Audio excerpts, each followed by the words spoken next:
মঞ্চের উদ্যোগে আমরা আজকে এই প্রেস মিটের মাধ্যমে আমাদের সংগঠনের শুভ সূচনা করতে যাচ্ছি। আজকে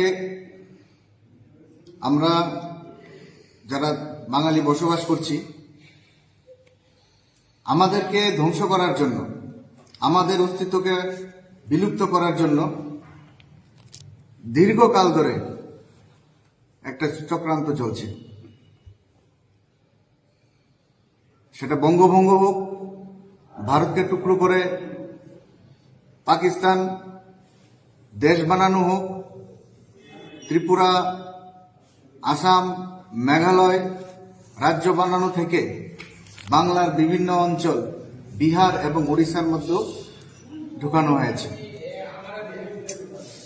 আজকে আমরা কিছু বছর যাবৎ দেখছি যে ত্রিপুরার মাটিতে, ত্রিপুরা রাজ্যে, ত্রিপুরার ভূমিপুত্র বাঙালিদেরকে বাংলাদেশি বলে আখ্যায়িত করা হচ্ছে।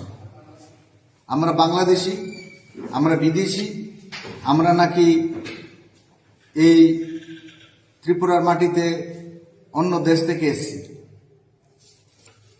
তো আমরা যে তথ্য পেয়েছি সেই তথ্য অনুসারে ত্রিপুরার ভূমিপুত্র হচ্ছে বাঙালিরা। ত্রিপুরার যে মাণিক্য রাজার শাসনকালের ইতিহাস হচ্ছে মাত্র 546 বছর। প্রায় 1400 সনে তারা ত্রিপুরায় ঢুকেছে এবং ত্রিপুরার রাজপাট তারা হাতে নিয়েছে।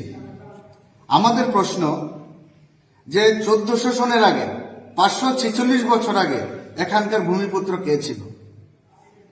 আমরা দেখছি এখন একজন ব্যক্তি যার নাম নিজেকে বুবাগ্রা বলে পরিচয় দিচ্ছে, প্রদ্যুৎ কিশোর মানিক্য, উনি বারবার বলছেন যে ওনাদের গ্রেটার ত্রিপুরাল্যান্ড চাই।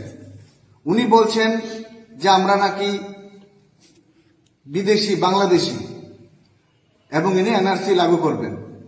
আমরা আমাদের সংগঠনের পক্ষ থেকে বাঙালিদের স্বার্থে আমরা তার প্রত্যেকটা স্টেটমেন্টকে আমরা নিন্দা জানাই। এই ধরনের জাতিবিদ্বেষ স্টেটমেন্ট, এই ধরনের জাতিবিদ্বেষ কথাবার্তা, এটা মেনে নেওয়া যায় না। উনি বাংলাও বুঝেন না, উনি ককবরকও বুঝেন না, উনি হিন্দি ভালো বুঝেন। তো আমি ওনাকে